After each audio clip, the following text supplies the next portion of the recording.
பெரியவர்களை நீங்கள் எல்லாம் சற்று சிந்தித்து பார்க்க வேண்டும். 5 ஆண்டுகளுக்கு முன்னர் மைனாரிட்டி திமுக அரசு 5 ஆண்டு காலம் தமிழகத்தில் ஆட்சியில் இருந்தார்கள். அவர்கள் ஆட்சியை விட்டு செல்லும் பொழுது தமிழகத்தில் ஒரு நாளைக்கு 12 மணி நேரம் மின்வெட்டை மட்டுமே விட்டு சென்றார்கள். தமிழகம் இருளிலே இருந்தது. மின்சாரத்திற்கு விடுமுறை அறிவித்த ஒரே அரசு மைனாரிட்டி திமுக அரசு என்பதை நீங்கள் எண்ணி பார்க்க வேண்டும். வாரத்திலே ஒரு நாள் மின்சாரத்திற்கு விடுமுறை கொடுத்த அரசு மைனாரிட்டி திமுக அரசு. மாண்புமிகு இதயம் புரட்சித் தலைவி அம்மா அவர்கள் தமிழகத்திலே முதலமைச்சராக பொறுப்பேற்று இன்று தமிழகத்தை மின்மிகை மாநிலமாக உயர்த்தி காட்டிய பெருமை மாண்புமிகு இதயம் புரட்சித் தலைவி அம்மா அவர்களை சாரும். அதோடு மட்டுமல்ல, அனைத்து குடும்பங்களும் பயன்பெறுகின்ற வகைகளை மாதந்தோறும் 100 யூனிட் விலையில்லா மின்சாரத்தை வழங்கி சரித்திர சாதனை படைத்திருப்பவர் மாண்புமிகு இதயம் புரட்சித் தலைவி அம்மா அவர். எந்த மாநிலத்திலும் கிடையாது.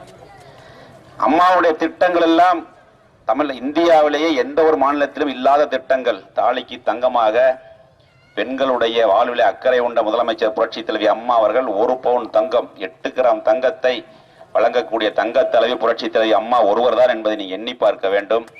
படிக்கின்ற குழந்தைகளுக்கு அனைத்தையுமே விலையில்லாமல் கொடுத்து மடிக்கணினியை இறுதியிலே மடிக்கணினியை கொடுக்கக்கூடிய முதலமைச்சர் புரட்சித் தலைவி அம்மா அவர்கள் என்பதை நீ எண்ணி பார்த்து அம்மாவுடைய நல்லாட்சி தமிழகத்திலே தொடர வேண்டும். தமிழகத்தினுடைய நிரந்தர முதலமைச்சர் புரட்சித் தலைவி அம்மா அவர்கள் தான் என்பதை தமிழக மக்கள் முடிவு செய்திருக்கிறார்கள்.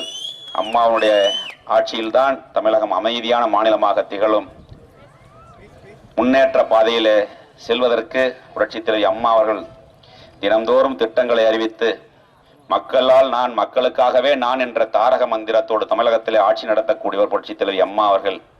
கழகத்தில் இருக்கக்கூடிய 1.5 கோடி தொண்டர்களும் தமிழகத்தில் இருக்கக்கூடிய 7 கோடி மக்களும் தான் புரட்சித் தலைவி அம்மாவுடைய வாரிசு என்ற நிலையிலே தினம் தினம் திட்டங்களை தீட்டி அதை மக்களுடைய பயன்பாட்டிற்கு அளித்துக் கொண்டிருக்கக்கூடிய முதலமைச்சர் இதயம் புரட்சித் தலைவி அம்மா அவர்கள் என்பதை நீங்களாம் எண்ணி பார்த்து நடைபெற இருக்கக்கூடிய உள்ளாட்சி மன்ற தேர்தல், இந்த தேர்தலிலே அம்மாவுடைய வெற்றி சின்னமான இரட்டை இலை சின்னம் வெற்றி பெற வேண்டும் என்ற ஒரே எண்ணத்தோடு நீங்கள் எல்லாம் அந்த இரட்டை இலை சின்னத்திலே வாக்களித்து அம்மாவுடைய கனவான உள்ளாட்சியில 100% வெற்றியை பெற்றுத்தர வேண்டும் என்று கூறி